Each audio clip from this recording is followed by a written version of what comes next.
Gangguan mood atau gangguan suasana hati, mood disorder. Mood disorder merupakan gangguan mental yang ditandai oleh perubahan mood.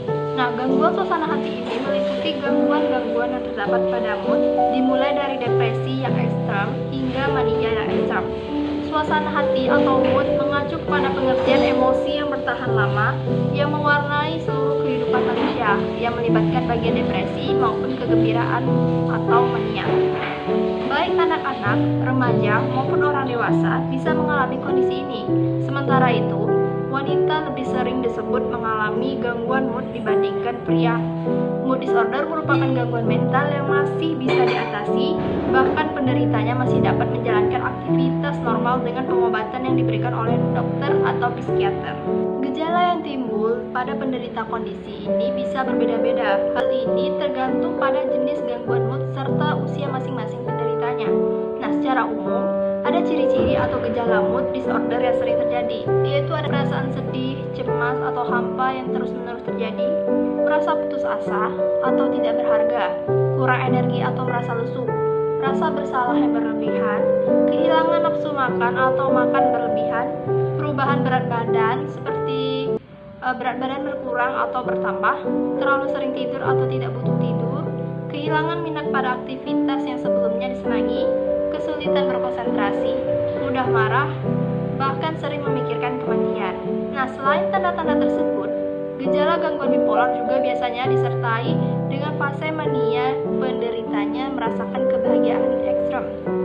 Gejala pada fase mania bisa berupa energi yang berlebihan, bicara dengan sangat cepat, membuat keputusan yang buruk atau berisiko, atau melakukan banyak hal sekaligus.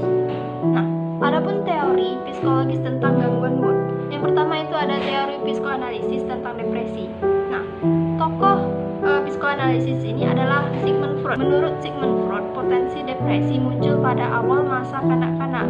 Pada fase oral, anak mungkin kurang atau terlalu terpenuhi kebutuhannya, sehingga ia terfiksasi pada fase ini, mengakibatkan individu dependent, low self-esteem. Nah, hipotesanya di sini adalah setelah kehilangan orang yang dicintai, ia mengidentifikasi diri dengan orang tersebut seolah untuk mencegah kehilangan. Lama-lama ia malah marah pada dirinya sendiri dan merasa bersalah. Yang kedua itu ada teori kognitif tentang depresi. Teori depresi Beck 1967. Menurut Beck di sini, individu yang depresi merasa karena pemikiran mereka dibiarkan pada interpretasi yang negatif. Nah, menurut Beck, memandang dunia secara negatif muncul karena adanya peristiwa tidak menyenangkan pada masa kanak-kanak atau remaja. Dengan adanya pemikiran negatif, pandangan negatif tentang diri, dunia, dan masa depannya sangat jauh untuk dijangkau. Nah, pemikiran negatif ini mempengaruhi penilaian individu tentang kemampuannya beradaptasi dengan lingkungan. Nah, kemudian ada pun bias kognitif atau bias pemikiran yang biasanya muncul pada individu yang mengalami depresi, yaitu ada penyimpulan arbiter, yaitu kesimpulan yang diambil tanpa ada bukti yang cukup, tanpa bukti sama sekali. Yang kedua ada abstraksi selektif, nah yaitu kesimpulan yang diambil berkaitan dengan salah satu elemen dalam situasi.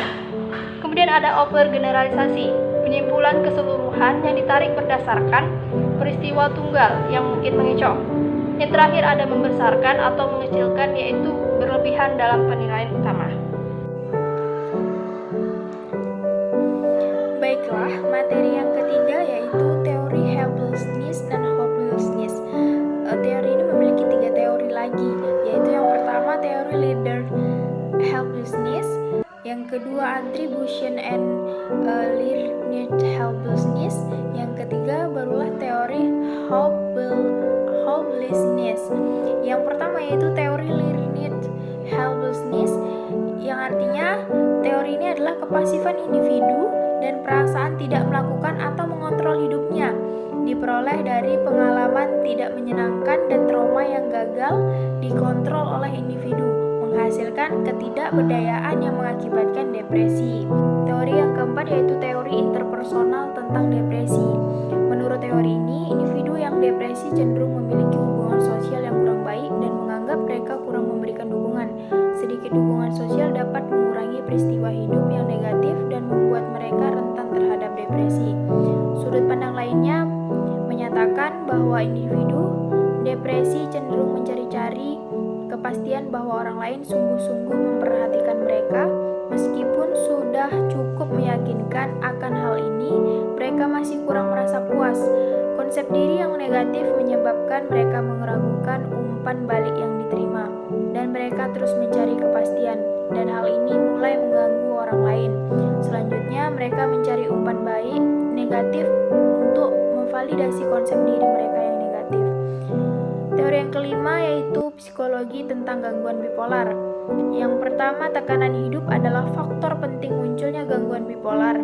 Dukungan sosial dapat mempercepat penyembuhan simptom depresi, tapi tidak simptom mania. Poin kedua, attributional style ditambah sikap disfungsi, ditambah kejadian buruk, besar kemungkinan peningkatan simptom depresi ataupun mania pasien bipolar. Yang terakhir, self-esteem individu mania mungkin sangat rendah. Poin C, teori biologis gangguan mood. Yang pertama, genetik data. Penelitian mengenai faktor genetik pada gangguan unipolar dan bipolar melibatkan keluarga dan anak kembar. Hasil penelitian menunjukkan bahwa sekitar 10-15% keluarga dari pasien yang mengalami gangguan bipolar pernah mengalami satu episode gangguan mood. Pada gangguan unipolar, meskipun faktor genetis mempengaruhi, namun kurang menentukan dibandingkan gangguan bipolar. Resiko akan meningkat pada keluarga pasien yang memiliki onset muda saat mengalami gangguan. Berdasarkan beberapa data diperoleh bahwa onset awal untuk depresi munculnya delusi dan komorbiditas dengan gangguan kecemasan dan alkoholisme meningkatkan resiko pada keluarga. Yang selanjutnya, neurokesmistis dan mood disorders. Dua neurotransmitter yang berperan dalam gangguan mood adalah norepinephrine dan serotonin. Norepinephrine terkait dengan gangguan bipolar di mana tingkat norepinephrine yang rendah menyebabkan depresi dan tingkat yang tinggi menyebabkan mania. Poin D yaitu terapi untuk gangguan suasana hati atau gangguan mood. Yang pertama, terapi psikologi untuk depresi, yaitu terapi psikodinamik. Disebabkan depresi dianggap berasal dari perasaan akan kehilangan yang kemudian direpres dan juga kemarahan yang secara tidak disadari diarahkan ke diri sendiri. Maka terapi psikoanalisis mencoba untuk membantu pasiennya memperoleh insting mengenai konflik yang direpres dan mendorong pelepasan kemarahan yang selama ini diarahkan ke dalam dirinya. Tujuan dari terapi psikoanalisis adalah untuk membuka motivasi tersembunyi tentang depresi pasien. Yang kedua yaitu terapi kognitif behavior. Intervensi kognitif behavior dapat dilakukan dengan target pada pemikiran dan perilaku interpersonal yang buruk pada saat mood mudah berpindah sehingga lebih efektif. Selain itu, memberikan pengetahuan mengenai gangguan bipolar dan treatment juga dapat meningkatkan ketaatan penyembuhan dengan menggunakan litinum. Yang selanjutnya yaitu terapi biologi untuk gangguan mood. Yang pertama, ACT. Meskipun masih kontroversi, ACT yang dikemukakan oleh Kerlity dan Bini dianggap merupakan pengobatan yang paling optimal untuk depresi yang parah. Selanjutnya, drug therapy. Umumnya, obat-obatan lebih sering digunakan untuk mengatasi gangguan mood. namun tidak dapat diterapkan pada setiap pasien dan efek samping yang ditumbuhkan biasanya serius. Yang pertama yaitu terapi obat untuk gangguan depresi. Obat-obat utama untuk depresi yaitu yang pertama Trikdix seperti Impramin atau Tofrani, selektif serotonin reuptake inhibitor, dan monomani oksidase. Yang selanjutnya terapi obat untuk gangguan bipolar. Berkaitan dengan gangguan bipolar, terapi menggunakan litinum karena dapat mengatasi episode mania dan depresi secara efektif. Dilakukan dengan mengontrol dosis dari lithium karbonat yang lebih efektif digunakan pada gangguan bipolar dibandingkan unipolar.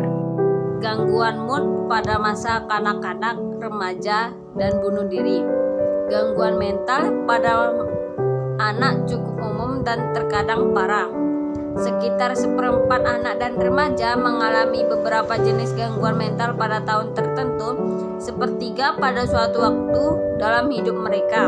Jenis gangguan mental yang paling umum adalah gangguan kecemasan, seperti gangguan kecemasan umum. Sebelumnya disebut gangguan kecemasan pada masa kanak-kanak atau gangguan kecemasan perpisahan.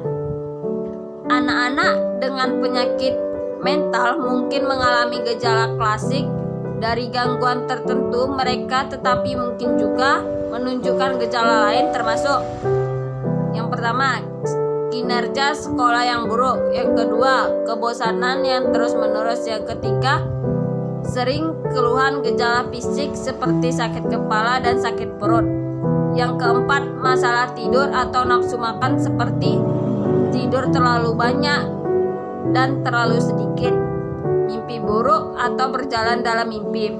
Yang selanjutnya, perilaku kembali ke usia yang lebih muda atau menurun, seperti mengompol, mengamuk, atau menjadi melekat. Perilaku tidak patuh atau agresif. Yang selanjutnya, dan lebih banyak perilaku mengambil risiko atau menunjukkan perhatian terhadap keselamatan mereka sendiri. Contohnya, perilaku mengambil risiko termasuk berlari ke jalan, memanjat terlalu tinggi, terlibat dalam pertengkaran fisik, atau bermain dengan barang yang tidak aman. Seperti pada kelompok usia manapun, cenderung tidak ada penyebab tunggal penyakit mental pada anak-anak. Anak-anak dengan masalah kesehatan mental dapat memiliki prestasi pendidikan yang lebih rendah, keterlibatan yang lebih besar dengan sistem peradilan pidana, dan lebih sedikit penempatan stabil dalam sistem kesejahteraan anak dibanding dengan teman sebayanya. Upaya pencegahan penyakit mental pada masa kanak-kanak cenderung mengalami faktor risiko spesifik dan non-spesifik, memperkuat faktor pelindungan, dan menggunakan pendekatan yang sesuai dengan tingkat perkembangan anak. Penelitian tentang penyakit mental pada anak-anak berfokus pada sejumlah masalah, termasuk meningkatkan pemahaman tentang seberapa sering penyakit tersebut terjadi, faktor risiko, perawatan yang paling efektif, dan cara meningkatkan akses anak-anak terhadap perawatan tersebut.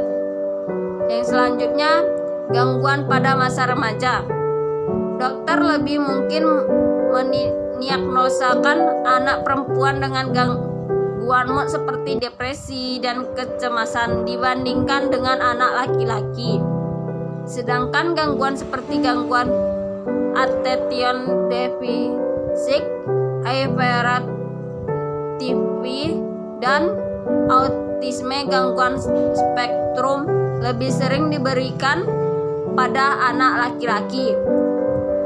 Faktor resiko psikologis penyakit mental pada anak-anak antara lain harga diri yang rendah, citra tubuh yang buruk, kecenderungan untuk sangat kritis terhadap diri sendiri, dan merasa tidak berdaya saat menghadapi peristiwa negatif.